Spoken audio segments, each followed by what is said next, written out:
pleasure to be with you all tonight.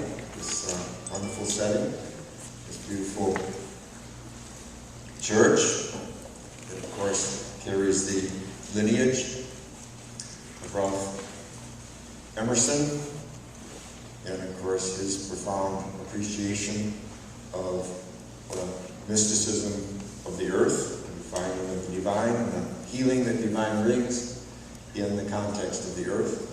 His profound influence on Thoreau, and of course his profound influence on the great Walt Whitman, one of our great American contributions to the history of spirituality and indeed of poetry itself.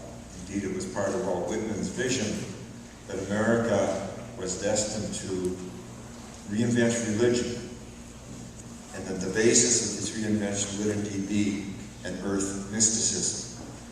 So I want to thank the Unitarians for inviting us here tonight, and of course the whole Shalem program, and Leah and others who have brought us together tonight with your vision, and of course late Gerald May.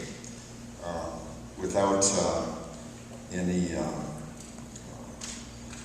discussion about this, it just so happened that I brought along Gerald May's book that Anne referred to, The Wisdom of the Wilderness, his last book, written while he was dying.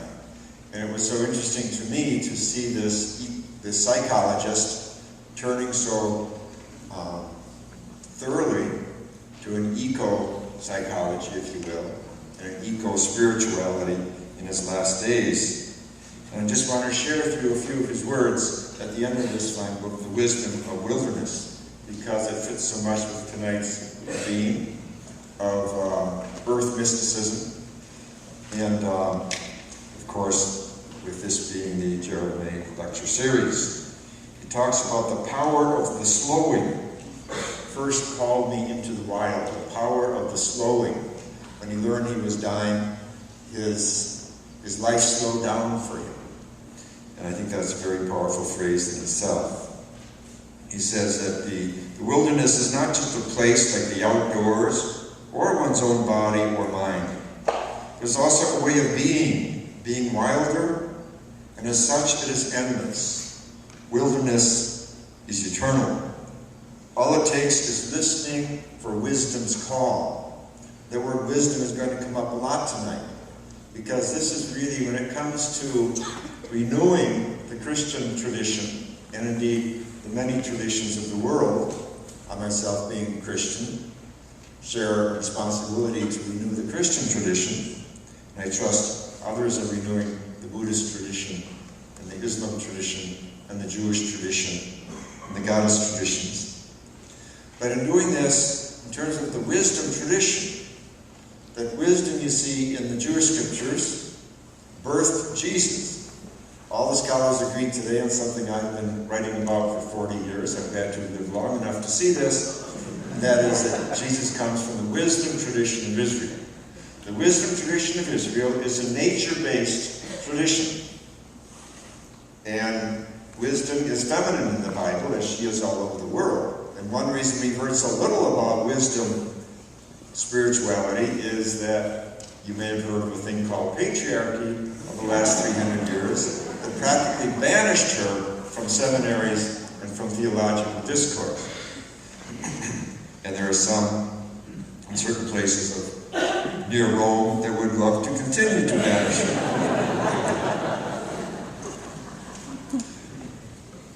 It says, Jerry May, I have a sense now of the Creator of the universe full of exuberance, loving all things into being, bursting with cosmic delight, and fashioning endlessly diverse and infinitely creative life. It is a splendor so vast that I chuckle at myself for any attempt to understand it. All creation participates in creation, created by and of the essence of an endlessly creative creator. Creation creates endlessly. No wonder we sometimes can't make distinctions. So you hear from the fundamentalist wing of religion that evolution is something to be scared of, or eschewed if you're a religious person. But in the wisdom tradition, in the creation spirituality tradition, And in May's experience, you see, the news of evolution is the news of the coming to be of forms and the dying away of forms and the rebirth of new forms. It's really the paschal mystery of life, death, and resurrection, carried out on a cosmic scale and on an ecological scale. This is really the mysteries of the Christian faith. And evolution, far from being a problem, helps to underscore the vast implications of the Christ story, not only as lived in Jesus, but as lived in every one of us.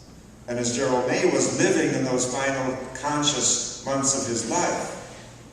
And of course, as lived in the galaxies themselves and the stars. Remember, it was only the late 1960s that we learned as a species that the universe itself is subject to evolution.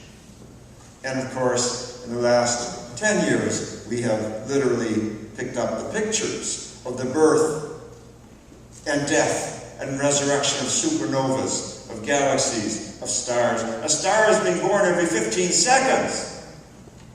Father Sky is very alive and well and busy birthing. And finally, his very last paragraph of this book, Gerald May says, "What the power of the slowing taught me is what the source of the all constantly yearns for. That each one of us will know without doubt that we are loved, that we are intimately, irrevocably part of the endless creation of love. And that we will join with full freedom and consciousness the joyous creativity that is nature. The joyous creativity that is nature. That is wildness. That is wilderness. That is everything."